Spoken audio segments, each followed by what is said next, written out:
नमस्कार, capital TV Bihar का खास शो पाटलिपुत्र की पॉलिटिक्स देख रहे हैं आप। मैं हूं आपके साथ पूजा। राजनीति में कब कोई किसका सगा और कब सगा गैर बन जाए कहा नहीं जा सकता।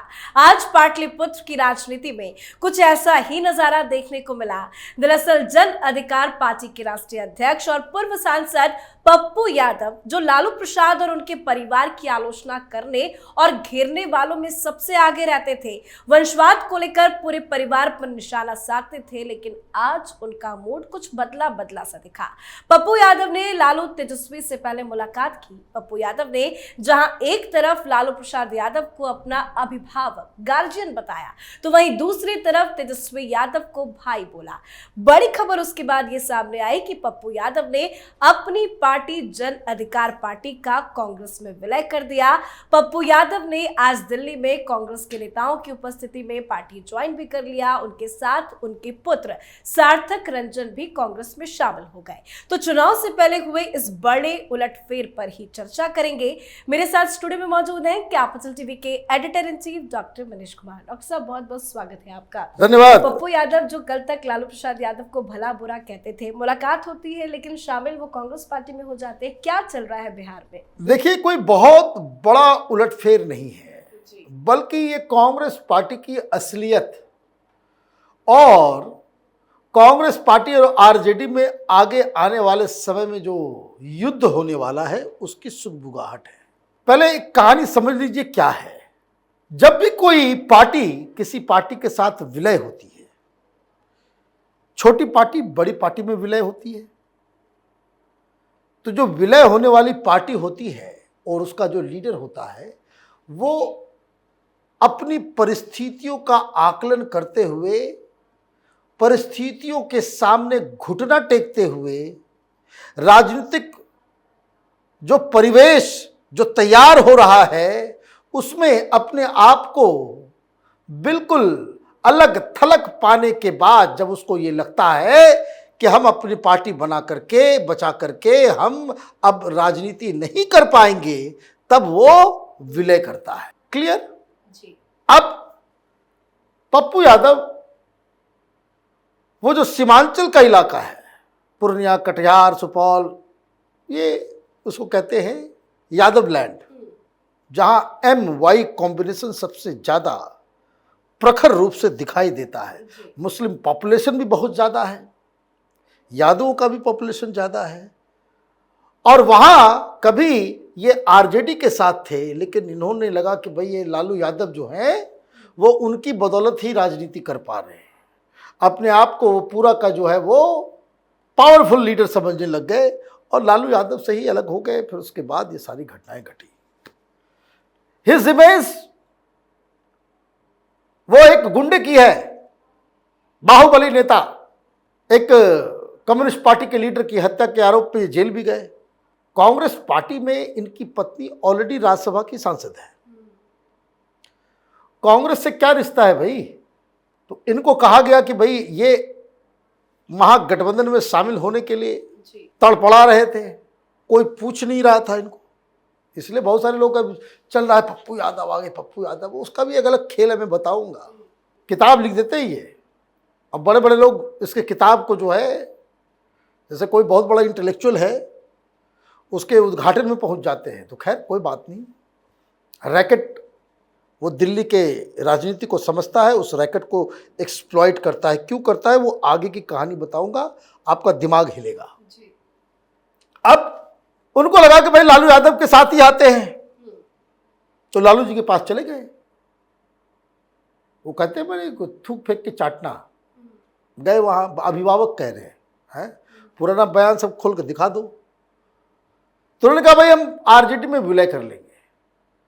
जो जानकारी मिल रही कि लालू यादव थोड़े से सॉफ्ट भी थे कि चलो भाई पार्टी थोड़ी मजबूत हो जाएगी, लेकिन तेजस्वी यादव ने साफ मना कर दिया। तो हम लोग कहते भाई डगरा का बैगन हो गया है ना, इधर से उधर इधर से उधर। तो अब क्या करें? तो कांग्रेस पार्टी के पास गए। कांग्रेस पार्टी में उनकी पत्नी ऑलरेडी है, और राहुल गांधी को इस वक्त गालीबाज नेताओं की जरूरत है कि जो खड़े खड़े गालियां दे। गाली देने वाला, मोदी को गाली देने वाला व्यक्ति सबसे बड़ा राजनेता राहुल की नज़रों में तो पूरा क्राइटेरिया फिल कर रहे थे, तो उनको विलय करा लिया गया। अब वो जो है वो बिहार में बाकी जितने कांग्रेसी लीडर सभ्य किस्म के लोग थे वो सब सख्ते में आ गए होंगे कि ये तो भाई बाहुबली है, गुंडा है। लेकिन कांग्रेस पार्टी के साथ क्या मजबूरी है? अब देखिए, एक कहानी मैं बताता हूं। हम लोगों का काम है पब्लिक मेमोरी को जो है रिहैश करने का, है ना। तो ये जो है 1905 की कहानी है। ये धनबाद बॉर्डर के पास एक जगह है पुरुलिया, बंगाल में। बंगाल में वो एक लैटवियन एयरलाइंस के एक फ्लाइट जो गुजर रही थी और धड़ल्ला करके कई सारे AK-47, AK-46 वो हथियार जो है वो नीचे गिरे। इससे पहले ये भाग पाता, हवाई जहाज वो भाग पाता इंडियन एयर स्पेस के बाहर, एयरफोर्स ने उसको धर दबोचा। मुंबई में लैंड हुआ तो डेवी करके जो है एक व्यक्ति, वो इसका आरोपी पकड़ा गया। बहुत सारे पायलट पकड़े गए, सारे लोग 7-8 लोग पकड़े गए। अब जब पकड़े गए तो आप देखिए, एक तो इलीगली घुसे, आर्म्स ड्रॉप कर रहे हो, वापस चले गए आपको पकड़ने के लिए। तो वो 2008 में वो सारी कहानी को बता रहा है ये डेवी। वो क्या बताया कि जब हम मुंबई गए तो कोई पुलिस नहीं थी, आराम से पूछताछ हो रही थी, लेकिन मुझे डर लग रहा था कि पता नहीं क्या हो नहीं हो। मैं वहां से भागने में कामयाब हो गया। मैं वहां से पुणे चला गया। पुणे में किसी कांग्रेस के पास लीडर और उसके कांटेक्ट के साथ वो वहां पे था। तब इनको बताया गया कि भाई आपको दिल्ली जाना है, दिल्ली में आपको बचाने का प्लान बनाया जाएगा कि वहां से पुणे से दिल्ली आएंगे, दिल्ली से फिर उनको नेपाल बॉर्डर पे छोड़ दिया जाएगा। कौन करेगा ये काम? जिन्होंने आज अपनी पार्टी को कांग्रेस में विलय कराया, पप्पू यादव। हालांकि पप्पू यादव इसको डिनाई करते हैं, लेकिन डिनाई करने का कोई माने मतलब कुछ समझ में नहीं आता है। कोई आदमी बता रहा है ये बात, और ये डेवी ने ये भी बताया कि भाई देखिए, किसी को कुछ नहीं हुआ।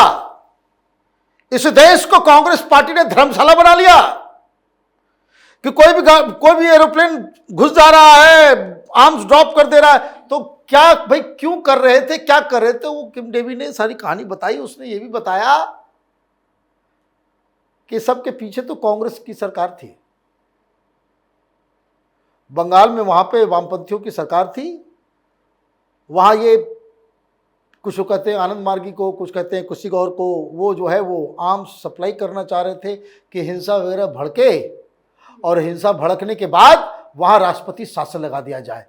केंद्र में किसकी सरकार थी? कांग्रेस पार्टी की। हथियार को गिराने वाले को बचा कौन रहा है? पप्पू यादव। भाई इतने दिन से क्यों अलग थे जी? क्यों अलग थे?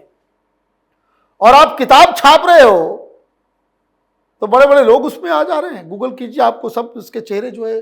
पत्नी कांग्रेस में है, राज्यसभा में गांधी परिवार तय करता है कि राज्यसभा में कौन जाएगा कौन नहीं जाएगा। पत्नी कांग्रेस पार्टी में राज्यसभा में, तुम अलग पार्टी बना करके यहां जो है, भाई क्या ये माजरा क्या है? और आए दिन 6 महीने में आप बिहार में आप देखिए, पप्पू यादव का हर खबर जो है वो 100 रुपया किसी को बांट भी रहा होगा तो वो भी जो है वो छप जाएगा। तो आप समझिए कि किस तरह का रैकेट है। लुटियन पत्रकारों का एक गैंग, कांग्रेस पार्टी के अंदर खाने डिसीजन मेकर्स उसके साथ अंडरस्टैंडिंग।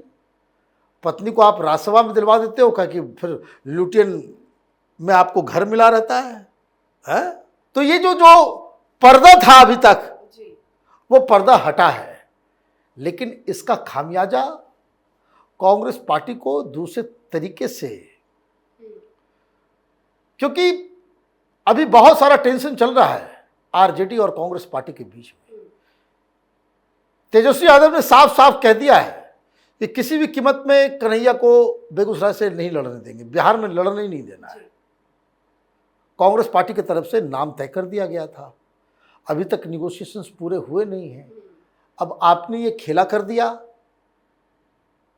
खेला ही है।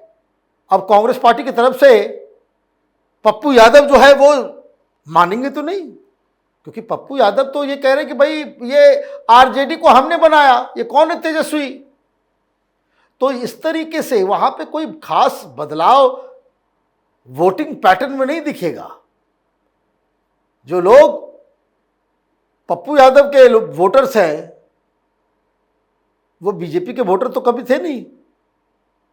बीजेपी का जो वोट है वो इंटैक्ट है। बीजेपी को जो लोग वोट देते हैं वो पप्पू यादव को वोट कभी नहीं करेंगे।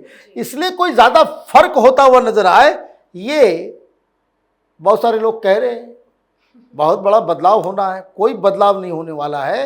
बस ये हुआ है कि जो कुछ पर्दा था वो हट गया, वो पर्दा हट गया है। ये शुरू से कांग्रेसी है।